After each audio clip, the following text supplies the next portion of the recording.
नमस्कार दोस्तों, मनीष कुमार शर्मा लक्ष्य मनीष से आपका हार्दिक स्वागत करते हैं। तो आइए लाभ हानि का अंतिम पार्ट लेकर आए हैं, जिसमें बहुत कुछ ज्यादा महत्वपूर्ण प्रश्न और पूरे चैप्टर का निचोड़ ही इसमें होगा। और शुरू करते हैं, चलो इसका लाभ हानि का अंतिम पार्ट। तो चलिए दोस्तों, पहला क्वेश्चन लेते हैं, क्वेश्चन नंबर 1। पहला क्वेश्चन लेते हैं और पहला क्वेश्चन है कि एक फल विक्रेता ने एक्स अमरूद ₹Y में खरीदे। एक फल विक्रेता ने एक्स अमरूद ₹Y में खरीदे और जितने रुपए में पहले अमरूद खरीदे उतने ही अमरूद, और जितने अमरूद पहले खरीदे उतने रुपए में बेच दिए। यानी एक्स अमरूद ₹Y में खरीदकर Y अमरूद एक्स रुपए में बेच दिए। तो इस पर प्रतिशत लाभ ज्ञात कीजिए। देखो दोस्तों, कैसे लेंगे इस क्वेश्चन को। एक तरफ लिखेंगे रुपए और दूसरी तरफ लिखेंगे वस्तु। वस्तु या अमरूद, ₹Y में एक्स अमरूद खरीदे तथा ₹Y में एक्स अमरूद खरीदे तथा रुपए में Y अमरूद बेचे। देखो दोस्तों, क्वेश्चन करने के लिए वैसे इसका फॉर्मूला भी है, और ये क्वेश्चन आपको केवल फॉर्मूले के लिए ही दिया गया है, और आपके मैथ में क्वेश्चन है ये, तो इसीलिए हमसे लेकर आया है। इसके बाद इसी से ही हम अगला क्वेश्चन करेंगे। सबसे पहले क्रॉस गुणा करेंगे, Y²। इसके बाद इन दोनों की गुणा करेंगे -x² और बटे फिर भी यही x², और प्रतिशत निकाल प्रतिशत लाभ। ये दोस्तों आपका क्वेश्चन था, और क्वेश्चन को क्वेश्चन ना मानते हुए इसे हम फॉर्मूला भी मान सकते हैं। दोस्तों, क्वेश्चन को क्वेश्चन ना मानते हुए इसे हम फॉर्मूला भी मान सकते हैं। तो एक व्यक्ति ने ₹Y में एक्स अमरूद तथा एक्स रुपए में Y में एक्स अमरूद खरीदे और एक्स रुपए में Y अमरूद बेचे, तो प्रतिशत लाभ ज्ञात कीजिए। दोस्तों, ये ऐसे क्वेश्चन। चले दोस्तों, अगला क्वेश्चन लेते हैं, क्वेश्चन नंबर 2। और बिल्कुल वही क्वेश्चन, थोड़ा सा बस डिजिट चेंज करके हम क्वेश्चन लेकर आए हैं। क्वेश्चन थोड़ा सा अलग था, फिर भी ये कह रहा है कि एक फल विक्रेता ने 20 अमरूद ₹20 में खरीदकर और 20 अमरूद ₹21 में बेच दिए, तो प्रतिशत लाभ ज्ञात कीजिए। तो प्रतिशत लाभ निकालने के लिए रुपए और अमरूद, तो इधर खरीदे गए और इधर बेचे गए। दोस्तों, 21 अमरूद ₹20 में खरीदे, या ₹20 में 21 अमरूद उसने खरीद कर और ₹21 में 20 अमरूद उसने बेच दिए। तो वही सबसे पहले क्रॉस गुणा करेंगे, 21 गुणा 21 माइनस 20 गुणा 20 बटे 20 गुणा 20, और प्रतिशत निकालने के लिए गुणा 100। 21 गुणा 21, 21 का वर्ग 441 माइनस 20 का वर्ग 400 बटे 400 और गुणा 100। 441 में से 400 घटने के बाद 41 बटे 400 और गुणा 100। 2 जीरो से 2 जीरो, 41 बटे 4 या 10.25% लाभ। ये दोस्तों क्वेश्चन था, क्वेश्चन नंबर 2।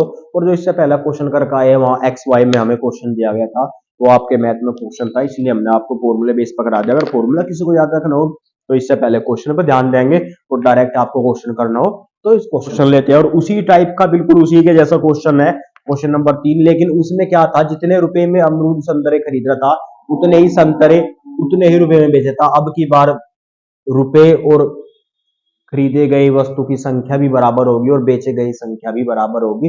और क्वेश्चन देखे क्या कह रहा है कि एक विक्रेता ₹7 में 21 के हिसाब से सेब खरीदता है।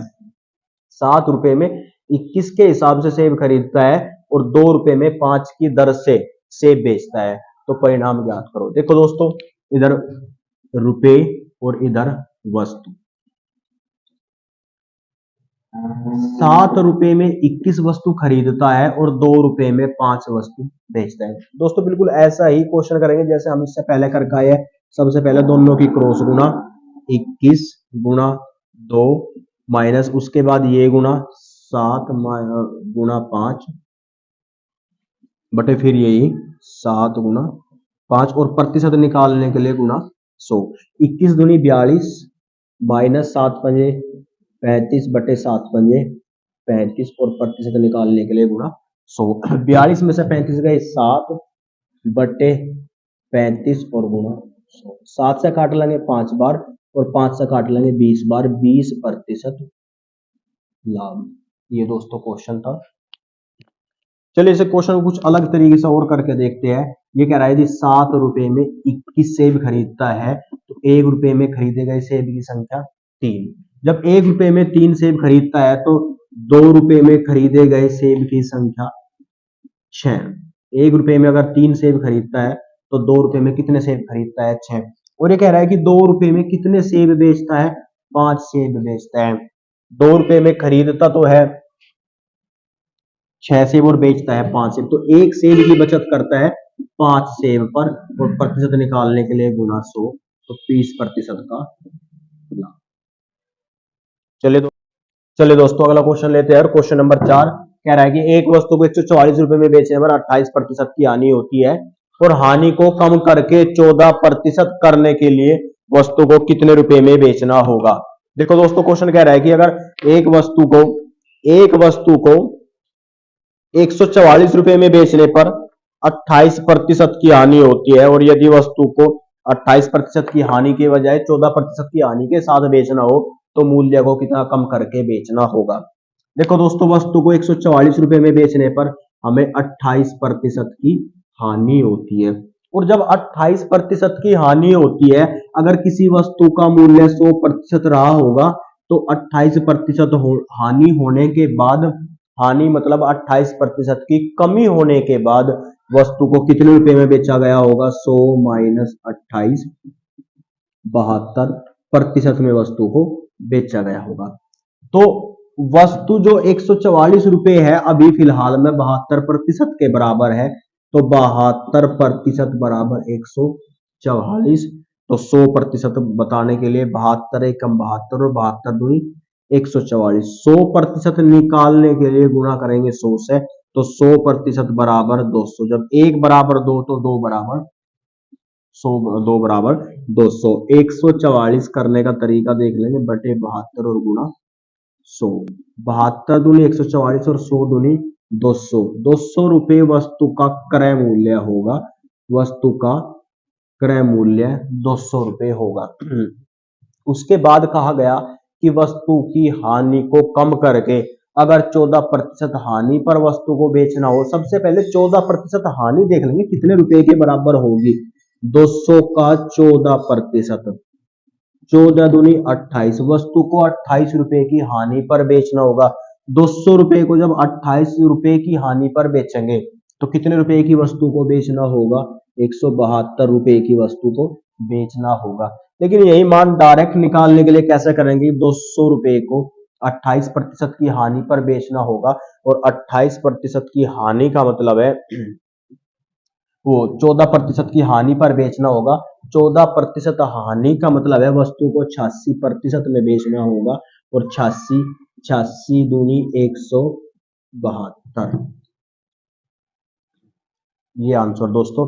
देखो क्वेश्चन क्या कहता है कि एक वस्तु को 144 रुपए में अगर बेच देते हैं तो हमें 28% की हानि होती है, और यदि वस्तु को हानि को कम करके 14% में, यानी पहले से आधा करना हानि को, पहले से आधी हानि पर बेचने के लिए वस्तु को कितने रुपए में बेचना होगा?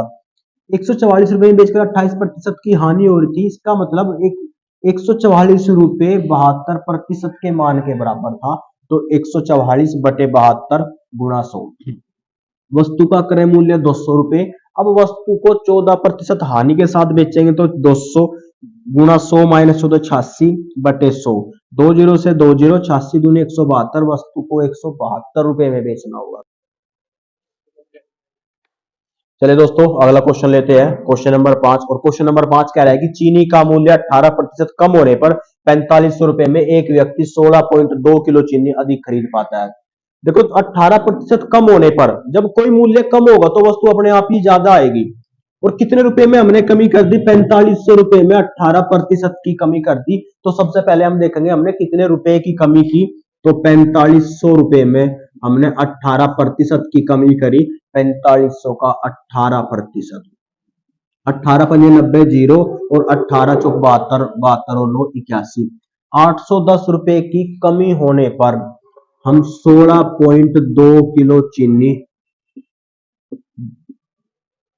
ज्यादा खरीद पाते हैं।